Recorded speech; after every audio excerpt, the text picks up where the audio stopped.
dhowr boqol oo dhalinyaro ah ayaa barta ciyaartan.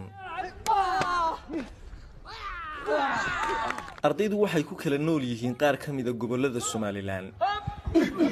Amiin ayaa ka mid ah ardayda imika dhigata dugsiga. waxaan uu ii sheegay inuu ilaa yaraantiisii qalqaali ahaa, balse intii uu legdanka barashadiisa bilaabay dulqaadkiisii uu batay. qaar badan oo dadka bulshada far badan baa igu dhaadaan waxaan baad baratay ma dadka ku tijaabisid waxaan meel caado baratay laakiin markaad waxaan adigu aad baranaysid adigu garanaysid waxaan garanaysid hadaa dadka ula tagto waxaan xanuunkiisa garanaysaa waayo waxaan adiga awooddaada arkay qaabka aad u qaadayso imiga Allah ba saw qaas Allah gaad qaadaysa awoodiisa ayaad garanaysaa waad ka diinaysaa markaas waayo waxaan idee hadhow soo halis ku keeni karaa si yaro fudud buu qofku ku dhiman karaa hadaad hal looto ku dhufato ama aad laa ku dhufato marka aad iyo aad marka ugu adatay inaad bulshada ku tijaabisid.